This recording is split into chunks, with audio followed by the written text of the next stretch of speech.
The Scream Kings are in no way responsible for any encounters with the paranormal, extraterrestrial abductions, eldritch insanity, hauntings, curses, hexes, demonic possessions, cryptozoological sightings, or any loss of sleep that may result from listening to this podcast.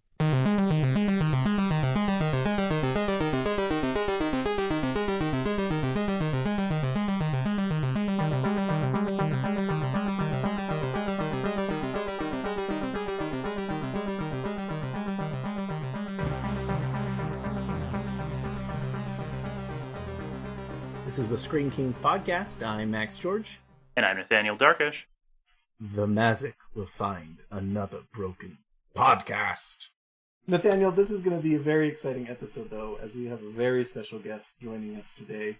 One who I am just delighted to have. I feel like he is my kindred spirit. It's going to be a great time. Yes, we have James Grady with us. So I met James through the wonderful device that is the Tweeter, more commonly known as the Twitter. He had liked a few of my posts. I liked a few of his posts. Then we slid into each other's DMs, as the kids say. And instead of sexy pictures, we started talking about demonology grimoires, which is truly my love language. Yeah, that's a step beyond. Like that's a couple of bases beyond normal sexy pictures for Max.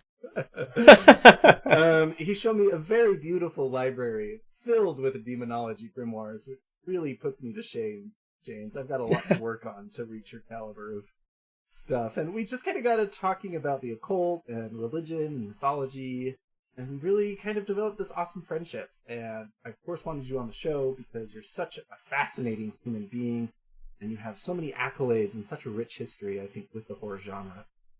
Please, take it away. Tell us who you are and what you've done with your life. Thanks. Well, right now I'm actually really far out of my origins. I'm the editor of Out and About Nashville, which is Nashville, Tennessee's local LGBTQ plus magazine. I got into that when I came to Vanderbilt Divinity School, and I studied Jewish theology in Divinity School and Jewish philosophy there, and edited a couple of books and taught for a long time, and then moved into something where I could make a living. And so I kind of got out of professional, geeking out on this kind of stuff. So I'm glad to be with you guys and talk about it some. James, tell us how you kind of got into the horror genre, per se. Yeah, that goes way back. My mom was a big horror fan, and so we were very poor, and our earliest vacations were to check into our town's local hotel and rent a VHS recorder and have all night horror marathons. And I can remember when I was like 6 or 7. So I can remember seeing Zombie Lake when I was like 7 years old, and watching Nightmare on Elm Street Part 2, and realizing that I was both gay and terrified. I think anyone who watches the second Freddy Krueger movie realizes they're a little bit gay. You can't watch that movie and not be a little bit gay. Except for when I watched it when I was oblivious completely to any gay subtext, because that's me. Oh my god.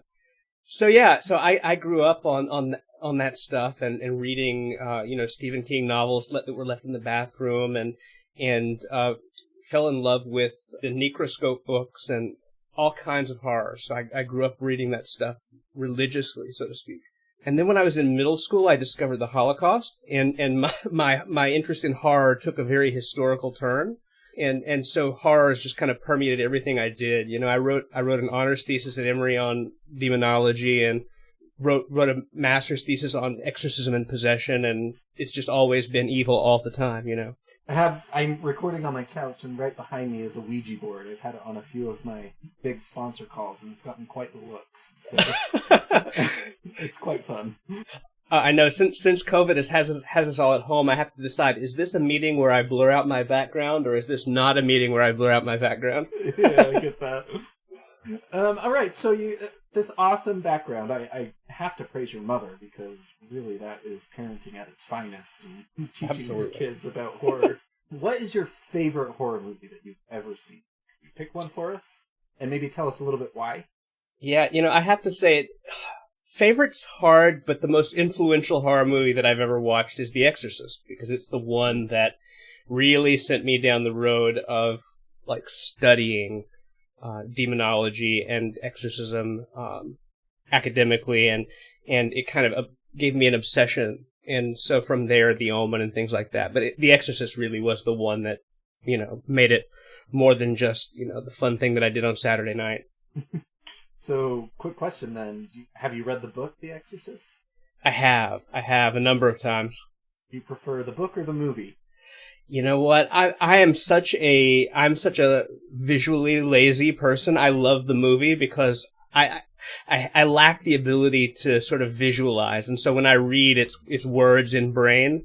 So I love being able to see it. I do. I love the book. However, I don't think it's really terrifying until the last third portion. Yeah. But the movie itself, it's just so iconic and so beautifully done. It's like Rosemary's Baby. It's kind of a Hallmark demon movie that you just can't replicate without failing. Apparently, they're going to try and replicate The Exorcist, but we'll see how that goes. Well, that's ridiculous, but I'll watch it, of course. I mean, yeah, I will spend a good $10 to rent it, but right. I won't like it. Yeah, exactly. Though I must say, it was an extraordinarily guilty pleasure to watch and kind of enjoy the Exorcist TV show. It was just terrible, but it was also great. I loved it. I didn't hate the first season. I thought they did some really fun things with it. Yeah. The little plot twists about Reagan here and there, that was a little silly. The second season, I made it one episode in. It's hot garbage. So definitely don't watch that. No. The first season, though, it was just a guilty pleasure, I have to say. I don't think the new movie is going to be a guilty pleasure. Yeah, no. But again, we will all watch it. Everyone. Oh, for sure. So, if The Exorcist is kind of, your top tier, most important horror movie to you, what is the scariest horror movie for you? I have never been able to quite put my finger on why zombie horror is the thing that scares me the most. And so really, I have to say the original Dawn of the Dead is probably the one that can still make me just decide I'm going to leave the downstairs lights on at night and walk upstairs in the light rather than walk upstairs in the dark. That is interesting, because Nathaniel and I both really don't care for the zombie genre as much. I mean, it's an iconic, of course, component of horror genre. No, I'm just kind of over zombies. Yeah, I hear you, and I don't reach for the zombie movie. Like, it's not the one that I will pick if I have to just pick a horror movie to watch tonight. But they leave me with that feeling of just despair and hopelessness that terrifies me deeply. I think it goes beyond like intellect. It hits me at an animal place. Yeah, that existential dread of the hopelessness of that kind of situation. So James, as a kind of where you did your thesis in demonology and you're educated in Jewish studies, tell us a little bit more about that. Why demonology? For me, there's a lot of catharsis in learning about the demons and kind of those who have fallen from the straight and narrow. But for you, what does that mean? Why demons?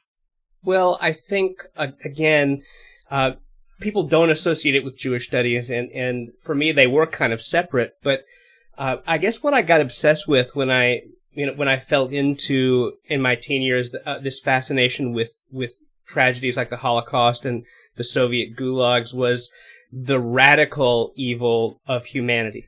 For me, that's sort of embodied and personified and made into an entity in demonology. We study the worst aspects of intellectual beings crystallized into these intellects that were angelic, potentially, or in the case of the ones we might talk about tonight, not initially angelic, but intellects very much like ourselves, but pure and purely dark. Well, that I think is really beautiful. I consider myself to be a pantheist, so agnostic at its core. However, demonology to me is kind of an evolution of kind of this negative zeitgeist that society has, and early on, bad things would happen to people, and they, of course, had to put blame onto something, and so we created these icons and images of evil. But you bring up a really good point, with the Holocaust and the goulashes and everything. We kind of mysticized Hitler and Stalin and Mussolini and all these horrible, horrible people and created our own modern demons to some regard. Absolutely. We just don't worship. I mean, some people worship them, and they should go to hell, pun intended. Right. But it's just kind of fascinating to have that dichotomy exist in modern day society. Yeah, I mean, my own theory, I guess, rising out of the Jewish tradition that I was so steeped in, and I guess relating to this movie is that in a lot of the ancient Jewish texts, there's a lot of disagreement about where demons come from. Were they created, or did they come from a human? And this idea that a separate entity could be created by human evil is a really interesting philosophical concept when you think about something like the Holocaust, where it becomes so much bigger than Hitler and so much bigger than even the Nazi Party, and it gets beyond them and spreads. Well, even the deconstruction of divinity as well, that, if we have this divine, loving being watching over us, why is he allowing evil to be born through his creations? Yes. And you could even take it further. Hitler was part of the Tool Society, a secret societal cult in Germany that, worshipped the Aryan race. And it's something that started out very, dogmatic, very religious, very God-fearing, and then devolved into kind of this satanic thing. Yeah. I mean, it's fascinating. Yeah. It's tragic, but fascinating. Well, and some of the texts that the demons that we're going to talk about tonight come from talk about people like Nebuchadnezzar, who was this king of Babylon who came to Israel and destroyed the Jewish nation and the Jewish people. And in Jewish theology, once that period ends, this figure is looked upon as a tool of God, right? And these evils are incorporated into theology as tools. They're not outside of creation like they are in a certain Christian theologies. They're not fallen and separate. They're actually ordained in a certain way, and that's horrifying. Well, and to piggyback off of that too, I mean, the biggest grimoire that we know of, the Lesser Key of Solomon, is said to be, the guidebook of King Solomon, the one who created the Jerusalem temple. Yes. Enslaved demonic powers to, have his wealth created.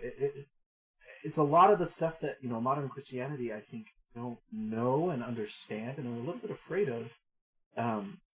But moral of the story is, you and I can talk about demons for hours. Let's maybe talk about this movie that I was really moved by. Nathaniel, do you want to kind of let us in? Yes, though actually real quick before we jump into the movie, I was just curious about a specific horror novel that uses the Holocaust in some interesting ways. I was curious if you had read and what your thoughts are, James. Specifically, Carrion Comfort by Dan Simmons. Are you familiar with it? Have you read it? I have downloaded it onto my Kindle as of 3 weeks ago, and I haven't read it yet. So you got me a little too early for that one. Okay, fair enough. That is one I have read. Definitely just, wanted to, I guess, at the very least put in a little plug for it, because it really does a very good job of showing some truly horrific evil. And yeah, it uses the Holocaust, but not in a cheap way. Like the Holocaust is the background of one of the main characters, and but it's dealing with vampires, but not your typical blood-sucking vampires. But that's all I'll say to avoid spoiling anything too. I want you to have the great experience of just reading it. So anyway, yeah, I was curious about that. But now shifting gears, let's talk about The Vigil, which, depending on where you look online, came out either in 2019, 2020, or 2021. I noticed this as well. It was quite humorous. I think it's because, it was one of those, it was available in some areas or because of some different, I don't know, ways it was distributed or dropped, or maybe it had like a very small theatrical release in like 2019. But then, they were gearing up. Festivals too. Yeah. Yeah, festivals, exactly. And then, now is really just kind of becoming available more widely via VOD, and I think a couple of theaters might have it. But yeah, so even if it says 2019 online, that's probably the one you're looking at, even though it just barely really was made available to the public. Anyway, let's talk about this movie a little bit. I'm just going to give like a super bare bones plot summary, but then we'll dive into the things we liked about it. So basically what we have is a film about a character named Yakov, who is, he grew up in the Hasidic Jewish community in New York, and has recently left that community. He's trying to kind of get out of that way of life, but is pulled back in by a member of that community who kind of personally comes to him and says, "Hey, we would like you to oh, why am I blanking on the word for the person who Shomer. Yeah, there we go. Yeah, to be a shomer, which is to hold a vigil over a dead body, overnight, and of course that has a lot of like reciting of different psalms. It's a way to protect a body from evil. He agrees to do it because he's desperate for money. But then over the course of the night, bad things happen. Specifically, there's a demon called a mazik that has been afflicting the dead man and his wife for years, and decides to kind of play with Yakov over the course of the night, and he has to ultimately confront it in order to be able to escape the house. That is my super brief summary. Let's just kind of dive in, because I think there's a lot of good to say about this movie. For me, Nathaniel, we had a few episodes ago where we talked about His House, which was this really poetic kind of movie about the evils and demons of Sudanese lore. And I really gravitated to The Vigil because it was kind of the same, not the same story, but another opportunity to see someone else's culture and the horrors behind that culture really come to light. And sadly, I think Hollywood doesn't do a very good job at expanding the horror genre and showing us these really terrifying stories that exist in other cultures. And so the Mezek for me was completely unknown. I had no idea what it was. In terms of my Jewish demonology education, it's really the life often about that. I mean, Samael maybe and Azazel, but the Mezek itself was really interesting to me. And so this movie presented this demon in a very eerie way, a very unsettling way, but also brought in a lot of humane horrors. There's some talk about the Holocaust and some Jewish or some anti-Semitism. And so I was really moved. But James, you're the expert here. Do you want to maybe kind of give us a little bit of info on what a Mezek is and really the power and breadth behind the movie and why it was so important to the Jewish culture? Yeah, it's interesting because I think even within the Jewish community, people are familiar with Dybbuk's, and that's the most well known sort of demonic form.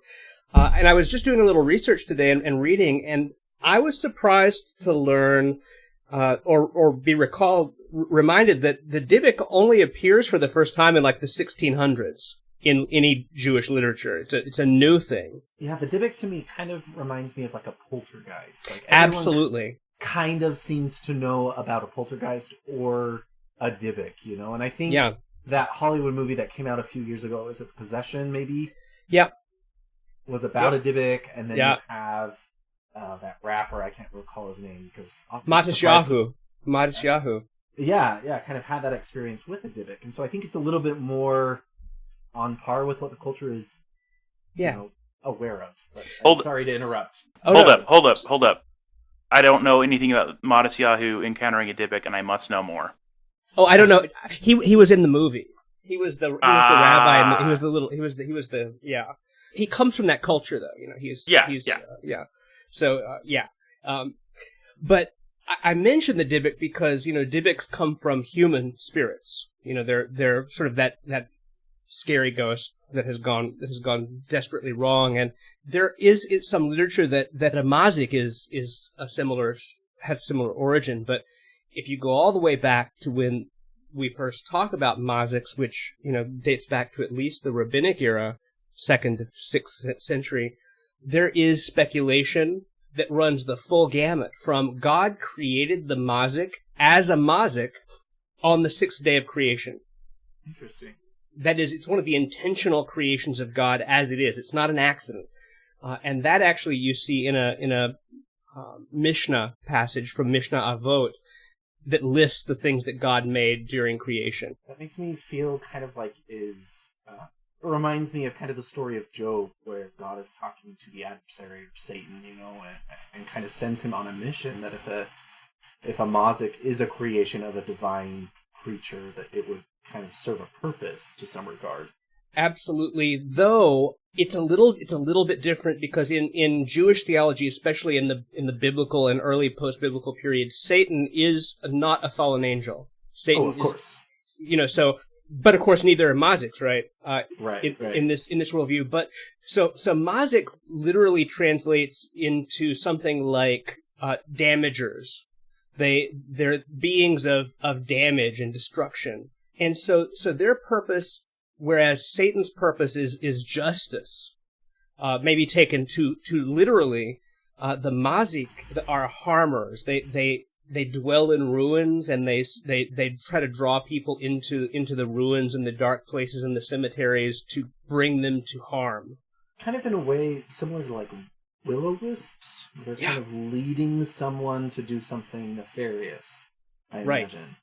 And fascinating. Things that will ultimately befall them badly. So also like the hidden folk in a lot of cultures. Oh, I was just going to compare them to imps. Yeah, Sorry. yeah. Similar to that, though, you know, I know that, you know, in some versions they are mostly harmless harmers. You know, they do minor damage, but originally this wasn't so. Originally, they led to very serious harm. And they were part of a worldview where there were a few different names, but in the ancient world, they all kind of were used interchangeably. So Shedim and Mazikim were kind of interchangeable names that by the Middle Ages became different classes of demons. And, of course, this is influenced by Christianity, which loves to classify demons and give them jobs and hierarchies. And, you know, are you a second-class archduke of the fourth, you know? Right. How many legions are under you? And, yeah. Whereas Hebrew is a very poetic language, and so we tend to find our demons in the language of the text. So, you know, some people may be aware that Psalm 91 is a famous exorcism psalm. It's used in the Catholic exorcism. It's used in Jewish exorcisms. And that's the one, you know, you shall not fear the terror by night.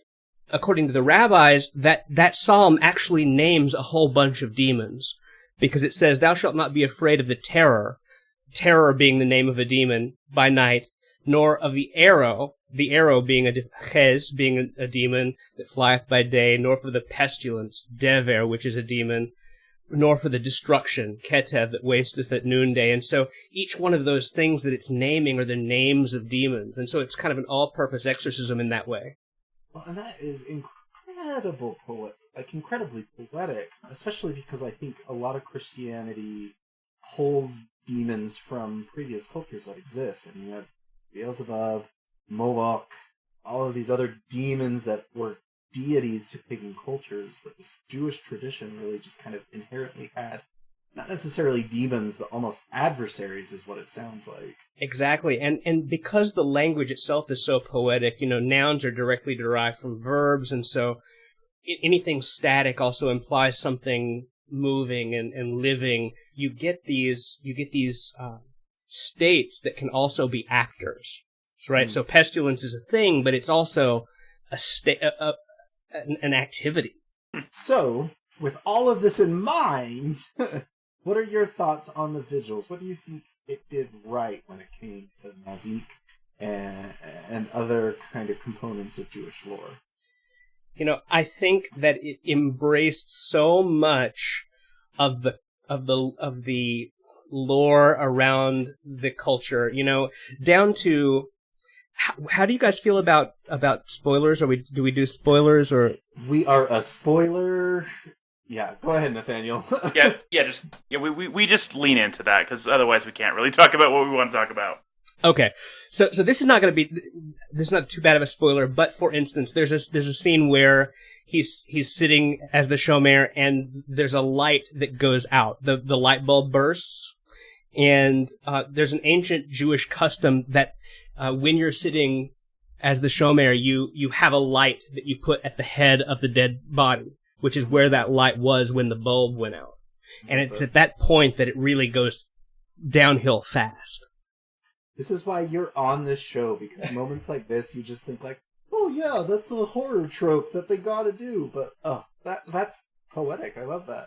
So I loved things like that. There were so many little details, and I'm a sucker for little details. My absolute the moment where I sat forward came very early. It's when the Rebbe comes and hires him, and he tells him why he's done it. Why he came to pay him, and why he's willing to overpay him. Because he says, sitting the vigil, it brings you closer to the community. It's truly God's plan. It brings you back to us. Now, being a big Exorcist fan, what did that remind me of? Well, yeah. It's an excellent day for an exorcism. You'd like that? Intensely. But wouldn't that drive you out of Reagan? It would bring us together. You and Reagan, you and us. Like, that moment, I was just like, I don't know if it was an intentional shout out, but I was like, that bringing us together, Horror does that. It brings us all back together. There were a ton of parallels, I think, between The Exorcist and the Vigil here, especially kind of the build-up between the demon and its, quote-unquote possession. I don't think it was possessing Joachim. Am I saying that right? Mm-hmm. But kind of the way it presented itself was very similar to kind of what you see in traditional Christian narratives when it comes to demonic possessions, which I think resonated with me as a viewer because I am so familiar with the idea of possession from a Christianity standpoint that I was intrigued. It wasn't so foreign to me that I had no idea what was going on. Well, and I kept thinking from a perspective of somebody who's thought a lot about possession, this is clearly a case of a classic demonic obsession, right? There's for sure. Definitely no possession, but so much of what we're used to seeing, like the faces in the dark and these just creepy moments, people appearing where they shouldn't be, just great stuff. Yeah, and I think the plot itself was very poignant and subtle, but at the same time very relevant for what the United States is dealing with. I feel like we're having this terrible resurgence of racism and kind of hate against minorities, which I think we are a very anti-Trump podcast, so I will say it like that unfortunately our political environment has given rise to. And so, kind of conflating the idea of anti-Semitism with demonic presence really hit home for me because they are the one and the same. Yes. And it was incredibly tragic what happened to our protagonist. Yeah, and I love the way that it paralleled that frame story. I know not everybody's going to love the way that it ends, but that opening frame story with the old man whose body we're with the entire evening and his experience with a Nazi, and then this young man's experience of losing someone to anti-Semites, the parallelism between them and the opportunity for things to repeat themselves in a merciless fashion, and you really don't know till the very end whether it's going to. One thing that I kind of want you to maybe give a little bit of insight on is just a little bit about Hasidic Jewish culture, just because I feel like it's something that I'm peripherally aware of, but I feel like there might have been a few moments or elements of the film that I might have not had a firm enough understanding of. Anything that you could maybe fill us in on? specifically, like, the big thing for me is, okay, so, like, what is involved in like leaving that community? How is this a little bit different than most practicing Jewish people in like the United States today, and also like what's up with the stuff that he puts on at the end? Okay, so let me just say a little bit about Hasidic Judaism, and it's a really tragic story, actually, because Hasidic Judaism's capital really is New York City in the modern world, because the world of Hasidic Judaism was the world of Central Eastern Europe, and there were dozens of rebbes who all led these dynasties of Hasidim. Most of them were destroyed completely. They were utterly destroyed. Unlike the 2/3 of European Jewry, there were entire religious movements wiped away, and the ones that weren't survived by relocation to Brooklyn. And so what we see really are the remnants of that. Now, before I mention a little bit about why it's so difficult to leave and why we see this young man in such a desperate position, Hasidic Judaism is also very different from mainstream Orthodox Judaism, much less conservative and Reform Judaism in America or elsewhere, because Orthodox Judaism is a legal religion. It's based on a religious law code. It's very much about practice and following a certain code of law and ethics. Hasidic Judaism follows the same law, but its tradition is a mystical tradition. So Hasidism it's much more of a mystically oriented group. They believe in spirits much more fervently. They believe in the power of prayer to change reality. They believe in, they look up to their rebbes as divinely inspired. So in a way, is it kind of like a traditional Christianity? I think we see a lot of modern Christians kind of believe, not in the Bible in kind of a figurative sense, that prayer is good, but it doesn't really move things. This is much more a conservative type of a way. Yeah, I mean, it is conservative in the sense of the practices. It's very radical in the sense of its views about the power of the personal relationship with God. And so really for me, if I were going to give people a metaphor for understanding it, I would have to turn to 19th century Mormonism. Yeah, I mean, that's kind of what it reminds me of. Both myself and Nathaniel have a Mormon background, and it's really resonating. I mean, Mormons nowadays believe in a living prophet and the power of, this priesthood. And I mean, Nathaniel, you're more an expert than I am nowadays. But yeah, absolutely, the position of the Rebbe of a Hasidic movement is very much like the position of a Joseph Smith, who, God speaks to this person. The difference is, because Hasidic Judaism is Jewish, they may take a much more adversarial role towards God. Whereas, my understanding of say Joseph Smith would be that, he presents himself as speaking as a prophet. So yes, as sort of a mouthpiece for God. A Rebbe is God's representative, but he's also man's representative. And so you read these great stories about 16th, 17th, 18th century Rebbes, and God seems to be punishing their communities. And these Rebbes will go head to head. They'll take hunger strikes, demanding that God go back and review the situation and overturn his judgment, that God will not do this thing that he is trying to do. That seems very reminiscent of the literal wrestling with God, when Israel became Israel by name. Exactly. And we take that as something that the Jewish people are called to do. One of the reasons that Abraham is viewed as heroic is because of his argument for Sodom and Gomorrah, right? God wants them to be destroyed, and Abraham argues him down. And they're actually Jewish traditions that so God doesn't continue to test Abraham after that, except for one time. After Sodom and Gomorrah, Abraham only faces one more test, and that's the test at the sacrifice of Isaac. And there are rabbinic interpretations of this story that God never tests Abraham again after the sacrifice of Isaac because Abraham failed the sacrifice of Isaac. Not because he didn't sacrifice Isaac, but because he didn't argue with God over it. So for what Christianity views as his faith, the rabbis view as his failure to understand God's point.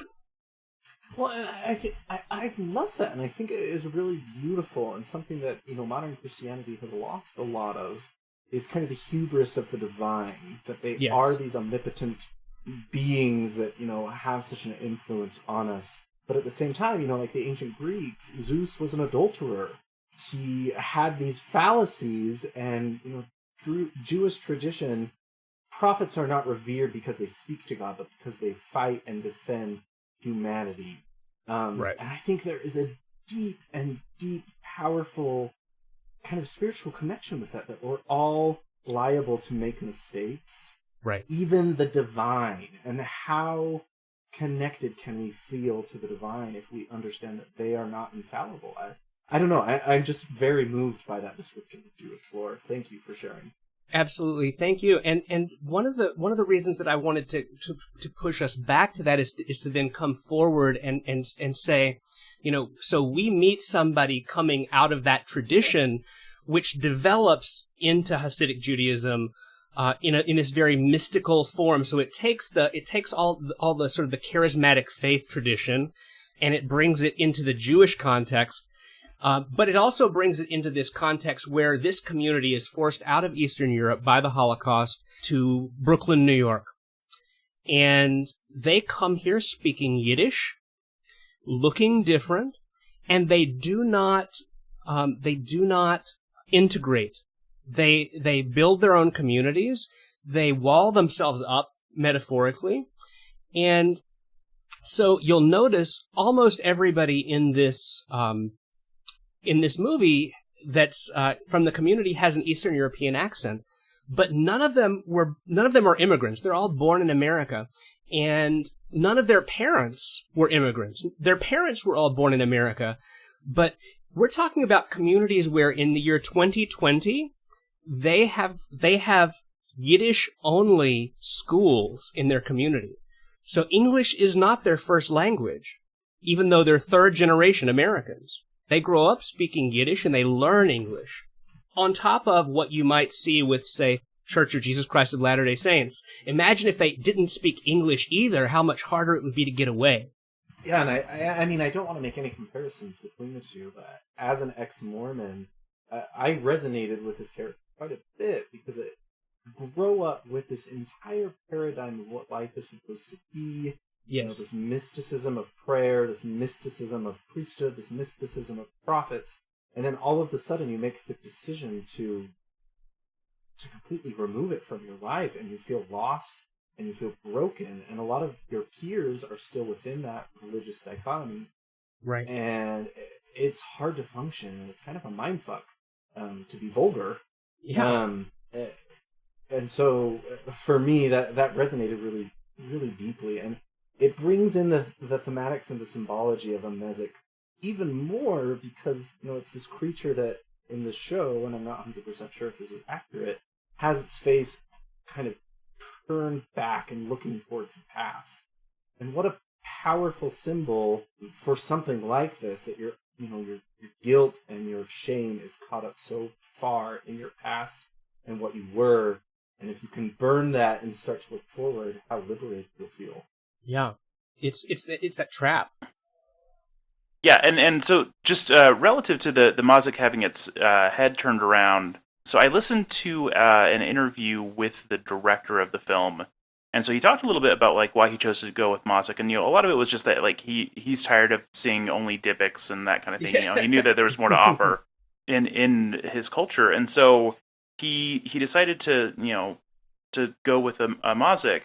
but he had to kind of tweak it because he talked about how basically it was in a lot of the research he did, it was described as a minor demon. It was supposed to be invisible, which doesn't really pan out well for a horror movie, and also that it tended to just leave chicken footprints everywhere, so he said that was going to be a hard sell as far as effective scares, and so he came up with this idea of it facing backwards, kind of as a or the head facing backwards as a symbol for the main character's story arc. So it was a great device for him, and I was going to say, I've never heard of that, so I'm glad that you found him saying that was sort of his made up. I do have to say though, I read other interviews with him, and he should have called me, because those things that he mentioned are not the main representations of it.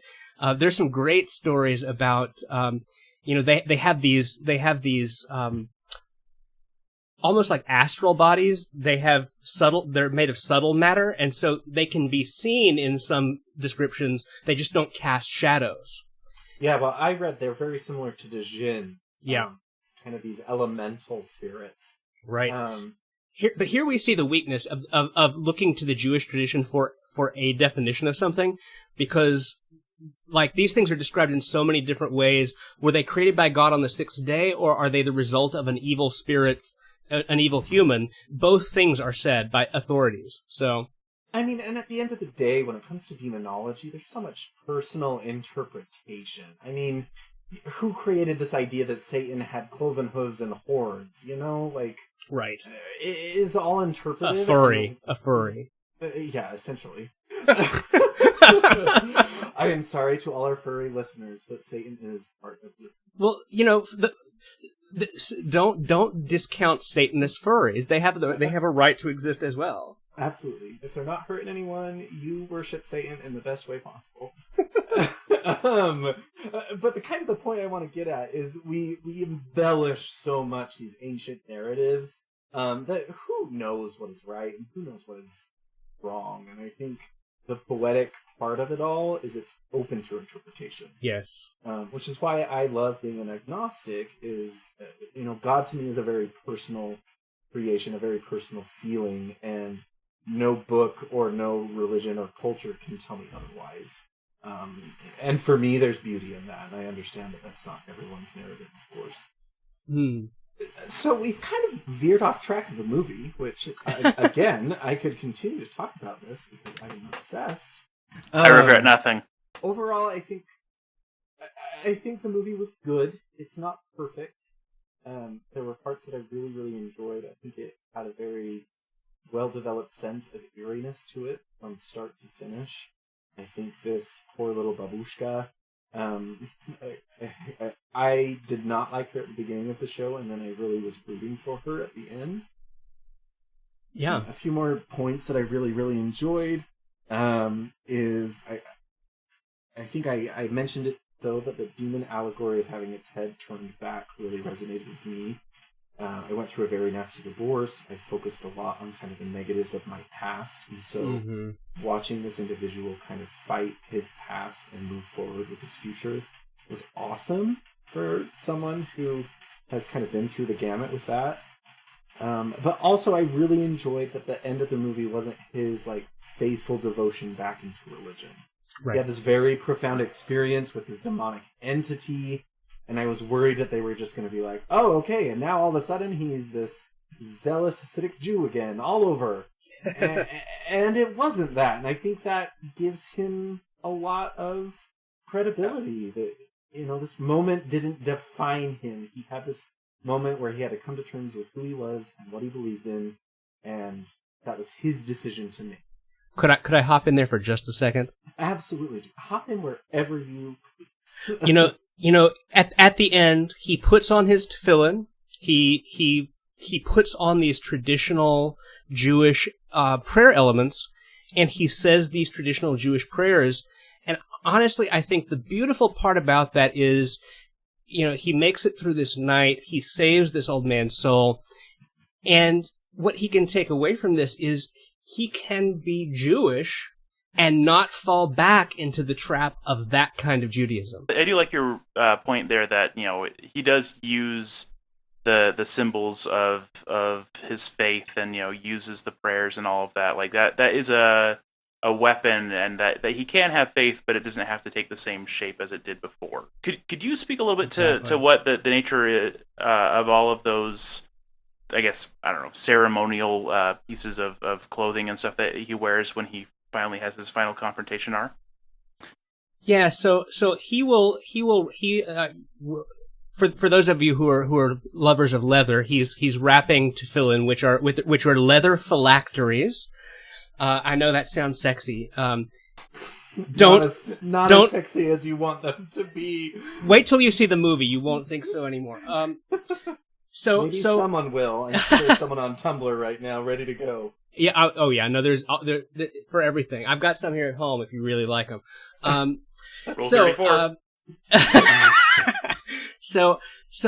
These phylacteries are leather boxes. They're little leather boxes, and inside of them are little prayer scrolls. And the prayers that are written on those are the texts from the Torah that tell you to do that. And you shall keep them in your right hand and in your on your head, and bind them as a sign, etc., etc. So that whole passage from the Torah is written on little scrolls and put in these boxes, and you mount it on your head. It makes you look like a little Jewish unicorn, and then you put it on your arm and you wrap it on your arm, and there's a certain way that you wrap these bindings on your arm, and you do that in the morning before you say morning prayers. And you'll see that constant. The Rebbe invites him to morning prayers later. What is unsaid in the movie is, of course, already done it. He's already performed his morning prayers, Rebbe. So he puts on those prayers, and if you look back at the ancient rabbis, there were two groups of ancient rabbis, like there are two groups of rabbis everywhere. One of them said, "Oh, this is just we're just doing what the Bible says. We're putting it on our forehead and we're putting it on our arm." And most of the rabbis were like, "Yeah, that too, but also evil spirits." This is like the full armor of God, as the Christians would say. So you've got literally the words that God gave to Moses, commanding this on your body as a physical representation of God's of you accepting God's commandments upon yourself. And if you don that in faith, that's viewed as an extraordinary protection against evil. And so he does that, and then he goes to face the Mazik. And we have that, for the budget of the movie, that great scene where he faces off with this evil spirit. And then what I think is the much better scene, where he faces off with the spirit as it tries to hold on to the soul of the dead man. I agree. I really liked that scene a lot more. I felt like it was more cohesive. Just him reciting the prayers and staying there as this body is like convulsing and making some very unpleasant clicking noises. That scene really worked for me. Considering that, and kind of the just thinking about those scenes, to me actually this also seems like another parallel to The Exorcist in a lot of ways, in that we have the equivalent of our priest who is doubting, but then who prepares and then goes and faces the demon. Like it feels very similar in that way, but we don't have our old priest and young priest. We just have our young priest. But yeah, like the preparation and all of that leading up to it really kind of works as an interesting parallel to The Exorcist. And also, going back to that interview I listened to with the director-writer Keith Thomas, he kind of pointed out that like he did want to bring other kind of classic horror elements and kind of mirror some of those things as well, very deliberately. So I don't think that's a coincidence. As far as liking it, the thing that I liked the most about it was in that very final scene when the old man's body is thrashing and clicking. We hear him say those words, let him go, over and over again. And you'll almost miss it if you're not paying attention. But he says, to the man, let him go. He's not talking to the demon. He's talking to the soul of the man.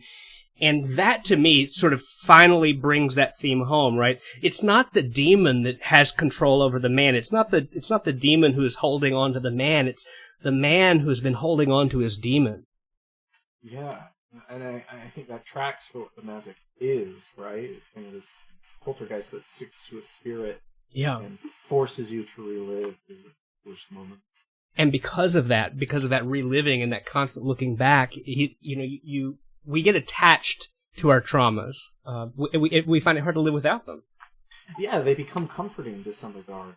That you've been through this thing. That's the reason why you act. The reason why you act. And I understand that, but at the same time, there's no personal growth until you kind of, face that fear and face that message. Yeah. Let's maybe talk about a few things about the movie that maybe we didn't love. For me, I can go first. I feel like sometimes the acting of the movie, there were parts where it felt a little bit cheesy. The story was so well developed and poignant that I didn't care as much as I normally would in another movie. But the main character and the grandma, the babushka, or whatever we want to call her, Mrs. Litvak. Yes, I felt was a little silly at some parts, but not bad. Nothing that I would hold against the movie. I honestly thought that probably the weakest acting was really more just like some of the peripheral characters, like Sarah, the girl that he's been flirting with and stuff like that. Like, I don't know. I didn't really buy her performance that much, but I wouldn't say it was ever terrible, but it wasn't always the best.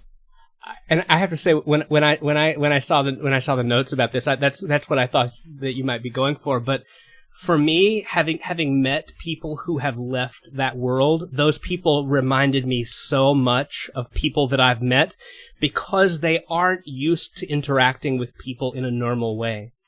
That's a very good point. And they're so stilted and they're bunched up and it's like watching people trying to play people on stage. And so for me, it was really good. Well, I think that's, again, a frame of reference that Nathaniel and I just don't have, and that really, changes my mind about it, of course. A few more things that I didn't quite enjoy particularly. I felt like the music sometimes was a little bit louder than I wanted it to be. Not just the music. That's a very odd comment. I feel like we haven't really talked a ton about musical scores when it comes to horror movies. But I think this film could have really benefited from just some silence sometimes. Yeah, I thought it has great music, but it was used so poorly. Yeah, and it also wasn't just the music that they turned up too loud. Like, some of the sound effects were just so loud. Like, I was watching the movie by myself. I had it turned down pretty low because I have, sleeping kids in the next rooms. And then my wife came in and she's like, What is up with the scary noises in this movie? Like, that's the only thing I hear is these loud, like, nasty, freaky noises. And I'm like, I think it's just that it was trying to equate volume with scares, and I felt like that was a little bit amateurish. And again, I think at the beginning of the movie, the plot was a little slow. I'm kind of notorious for hating the pacing of movies. Mm-hmm. I don't know if I'm just old and I don't want to waste time, but, like, let's get it going. But again, it's kind of felt like myself nitpicking about things that I didn't quite love. And that is just one of the things I wanted the story to kind of be like, okay, let's go. Let's get moving. Yeah. But that is probably just me being stupid. Because it was important. We had to see kind of that abrupt transition out of the Judaism and the development of the Mesic. It was important to the plot, and I think got impatient. Right. And I think they belabored trying to make us know that he was questioning his own sanity. Yeah, that's a good point. I can see that. Kind of like this weird juxtaposition of, is it demonic or is it just him? It kind of dragged on a little bit there. Right, but so did The Exorcist, about the same issue. Yeah, that's fair. That's a very good point. Yeah, but they could have done that for 2 scenes less and it would have been a little bit tighter. So, one thing that kind of bothered me in the film is really just that Mrs. Litvak, I fixed up my vowels there. She at no point seemed to have dementia to me. It talked about, oh yeah, she has dementia, she has Alzheimer's, or things like that. No, that's not my experience with people with Alzheimer's, especially with how lucid she was about talking Right. about all the stuff in the past and her, trying to warn him and show him things. Like, no, Mm. she was way too there and clearly knew what she was doing the whole time. And so I don't know. I just don't see why they even bothered saying that she had dementia or something, because to me that didn't contribute anything to the plot, and in fact just kind of distracted me because I was like, what are they talking about? I thought the exact same thing, but from the opposite perspective. I again thought that they were doing the Exorcist thing, because the whole time you're yelling, "It's not the temporal lobe. It's not like anybody would know that it's not this," and yet you're kind of making fun of the doctors. Then I also kind of wondered, this demon has been affecting her sanity for 40 years. Maybe people think that she's losing her mind. They just don't know what it is. Because these people don't go to doctors. I mean, that's kind of where I gathered it. I didn't really have a ton of issues with the dementia thing. It was kind of like oh, okay, she has dementia, but really it's a demon. I know. But I can see where you're coming from, Nathaniel. It kind of felt a little contrived for the plot to some regard. Kind of to add this element of, oh, is it just in his mind, or is it really a demon? Right. They just... you really shouldn't have, is it in two people's minds as the plot device, because clearly then it's less likely. Yeah, exactly. One thing that I also wanted to bring up is that, clearly I had some questions about the culture and the lore and all of that, in the film. And so to me, I didn't want it to spell out everything for me by any means, because I feel like that is almost always handled very poorly in film. But yeah, to me, I just felt like there was a few elements that really could have maybe been made a little bit more clear of what was happening, what was some of the cultural reasoning for things. Just because, being a guy in Utah, my life experience doesn't give me a lot of that context. So, so yeah, there were a few things that I was just kind of like, I felt like I was, came into it a little bit more well connected than maybe the average viewer, but even still, there was a few things that kind of flew over my head. See, Nathaniel, here I struggle with this part because you reveled in his house and how unique it was, and how innovative and original it was from the Sudanese lore, and so I'm a little curious why this didn't kind of feel the same way to you. Why was this not approaching that same topic? I'm just curious because, again, in his house, we talked a lot about how we were so impressed with it being, this foreign concept to us, and how poetic and, how it aided the horror movies. Why did this movie not do the same thing for you? Was there a disconnect somewhere? I think that a lot of it is that in films where it does it especially successfully, like his house, a lot of times we have an outsider that is, having to occasionally ask questions and go, hey, so what are you talking about? What's the context for this? And again, you can easily overdo that and have to have someone just sit there and explain everything to the audience. But I felt like, his house did that very well. It had just enough outside people interacting with our main characters to kind of give us a little bit more context. But with this one, I just felt like because everyone was in that community or were very familiar with the Hasidic Jewish community, there were just a few things that, they were just kind of so entrenched in the jargon and the traditions and things like that it didn't ever take the time to kind of make things a little bit more clear to the audience. Just give me a few more hints or touchstones to kind of work off of. And again, I don't think it did it too horrifyingly poorly or anything like that. I felt like it did a pretty good job. But I walked away with more questions than I would have liked. A lot of times I like to kind of learn something new from this, and I felt like I left this film with a little bit more research I had to do to appreciate it as much as I would like. Does that make sense? It makes sense, but I think we're going to have to disagree to agree here, because when we talk about his house, really there were only 2 scenes where you had outsiders kind of looking into the situation, maybe 3. I don't know, this negative point of yours kind of surprised me a little bit, just because we do talk a lot about how a good horror movie makes you want to know more and do research outside the movie. I'm trying not to say that it's bad. I was just a little surprised by this critique from you here. You know, I also, having seen his house recently, I didn't feel like the outsiders actually served the purpose that you did, because I didn't get much information from them beyond the refugee situation. We're suspicious about these outsider people who are acting really weird in this house. My theory about why it doesn't resonate quite as well is that it is easier to accept our non-understanding because it's a little more foreign. Because we have less cultural touchstones for the African influences. It's easier for us to just accept our lack of knowing and then seek out information.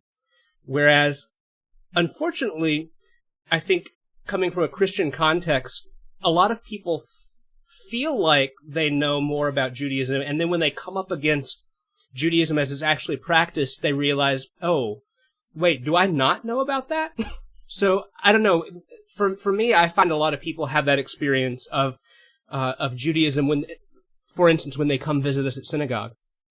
They feel unhappy in a certain way because we're not what they expected.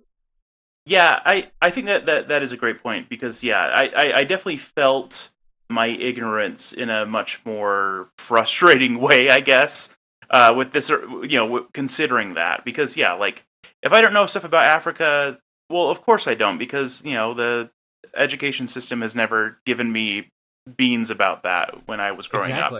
Another thing that and you're right, I think I was kind of off base with pointing out the outsiders involved in his house.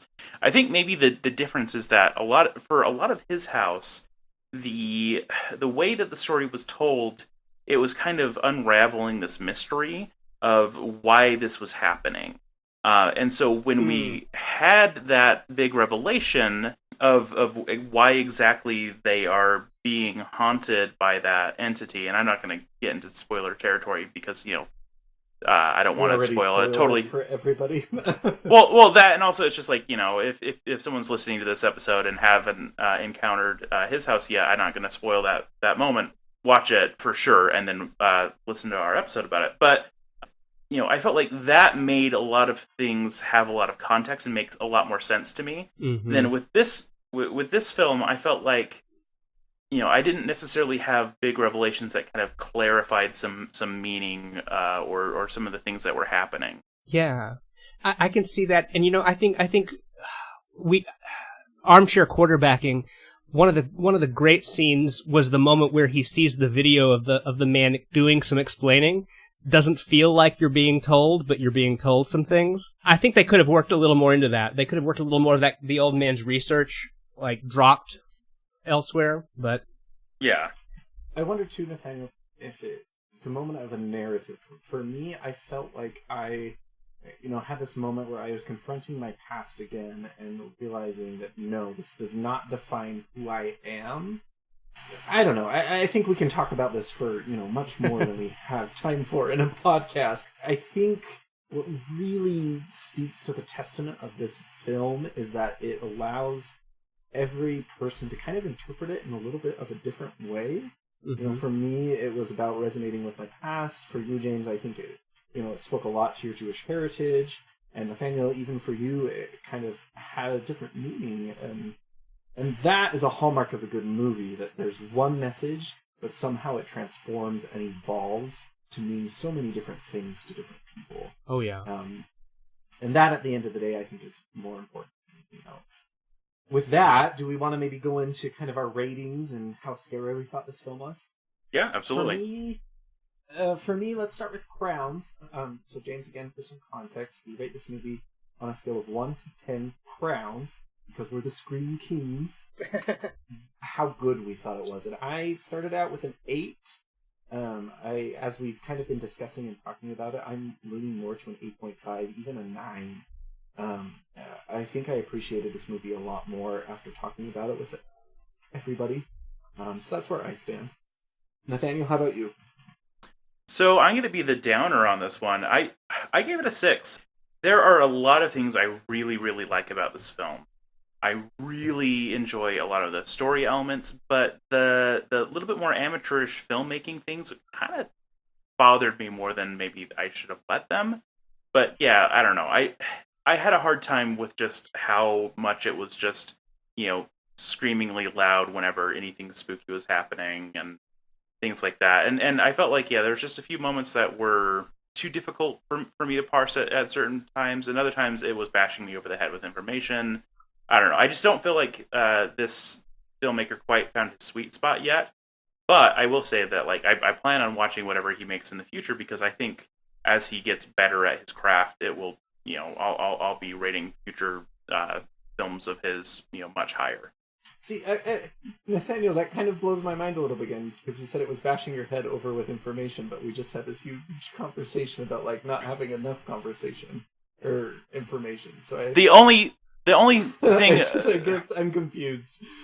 Okay, to clarify with that one, it was actually that video. I felt like the video in the basement was a little bit too in your face. I liked exposition all at once. Yes, it was a little bit too direct. Okay. I wanted it to just kind of more subtly divulge the information, because he just came out, it's like, this is how you fight it. That was too much. Yeah, if it was incorporated that was into what he was talking about a little bit more subtly, then that would have been better. But basically, he walked down. The video told him, this is how you fight this bad guy. This this is how you fight the demon.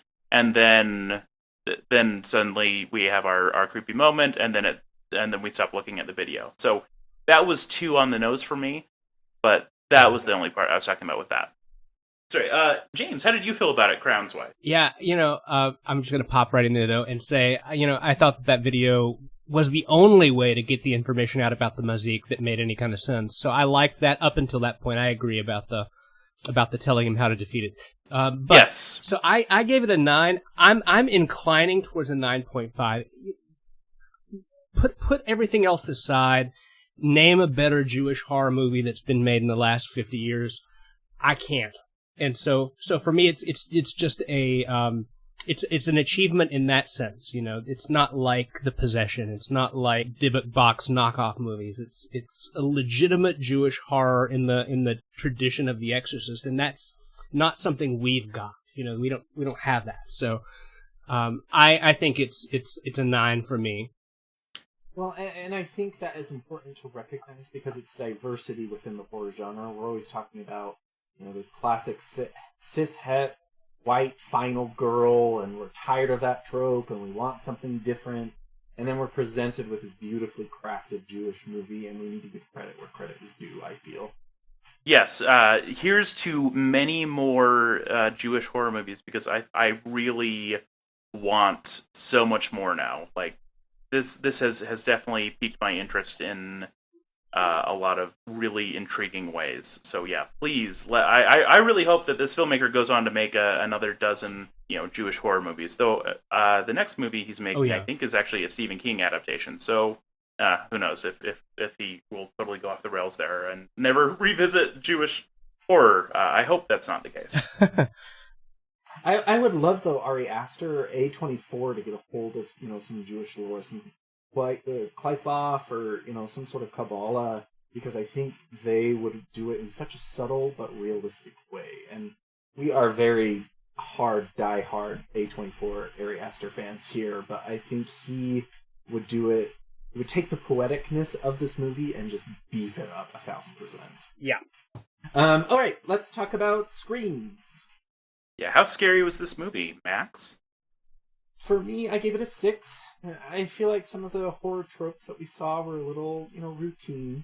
But again, I think my narrative of my life, coming out of Mormonism, going through a divorce, and kind of being able to have some catharsis through the Mesic, made it a lot more real for me. And to be honest, I kind of had some weird dreams after watching this movie. Not about a Mesic, but about, some of the regrets I had in my marriage and kind of my sexual orientation and coming out and all of that.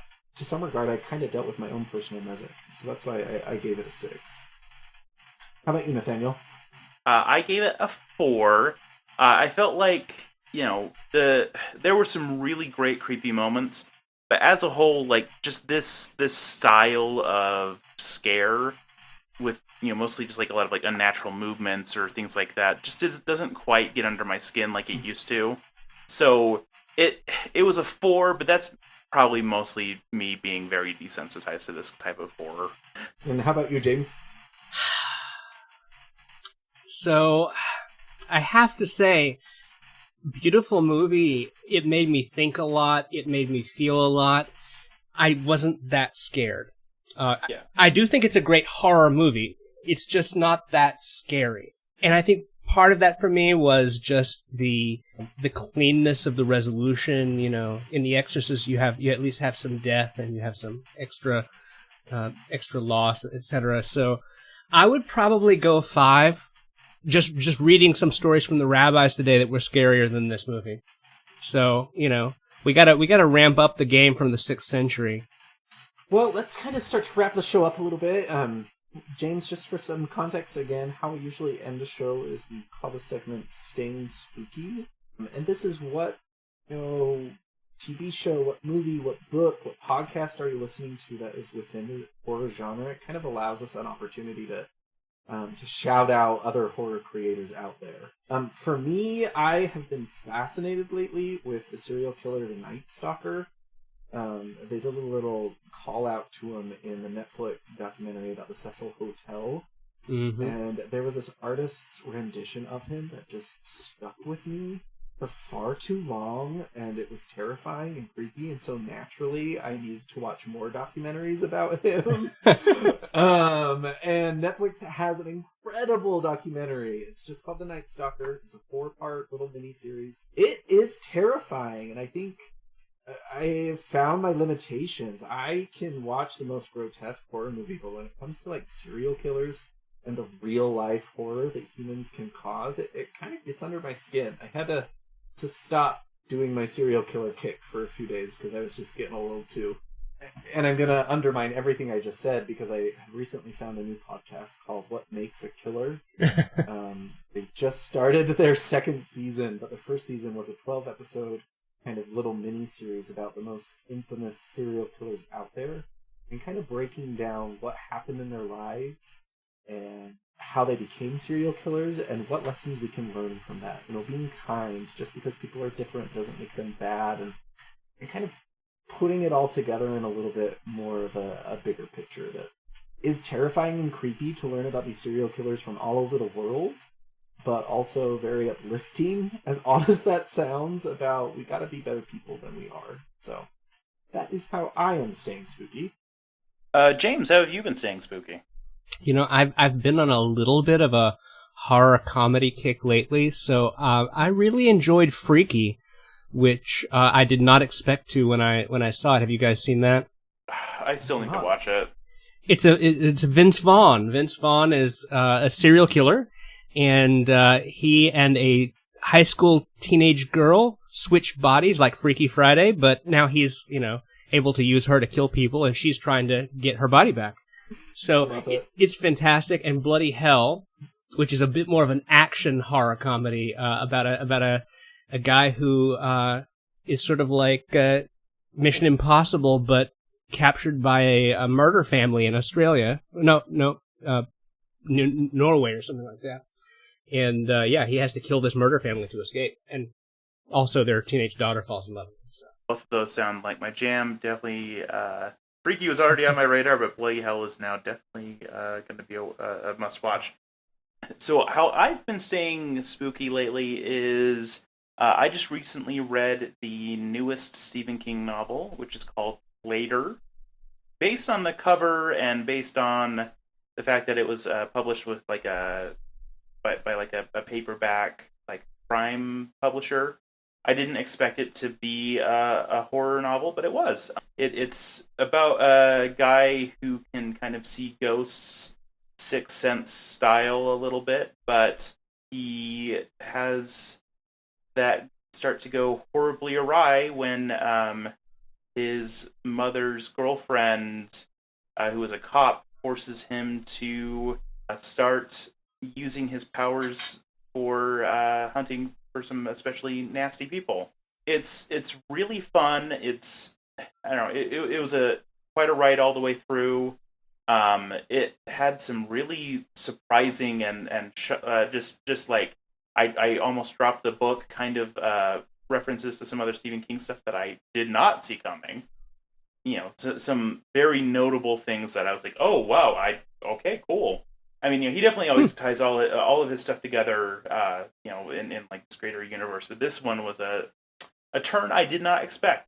Yeah, it's a really solid book. It's, I would say, one of his funnest books in the last, I don't know, 5-10 years. So, Later by Stephen King, definitely worth a read. Any other things that we want to cover relative to the movie, or any other recommendations we want to throw out there while we're at it? I just want to give a massive, large, huge thank you, James. This has been probably one of my favorite episodes we've recorded, probably because you're a demonologist and you speak my language and you don't go running when you hear that I love the Lesser Key of Solomon. Thank you so much for your insight, your explanations. I think this is a truly fascinating but also edifying episode for our listeners. Thank you. I really enjoyed talking to you guys. Yeah, it's been a pleasure. We will definitely have to have you back to dazzle us with your insight in some future episodes. Where can people find you in the meantime before we have you back? I am on Twitter at James Allen Grady, Allen. Okay, so I guess, yeah, since there's nothing else to say, let's call it good with Stay Spooky.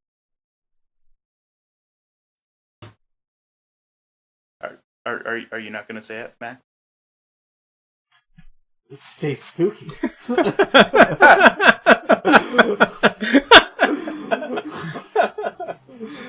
Need even more Scream Kings? Here's our obligatory shameless social media plug. Follow us on Twitter or Instagram at Scream Kings Pod. You could also email us at screamkingspodcast@gmail.com. Help us reach a wider audience of horror fans by leaving a review on iTunes or by sharing a link on social media. You can also support the show by going to patreon.com/Scream Kings. Stay spooky.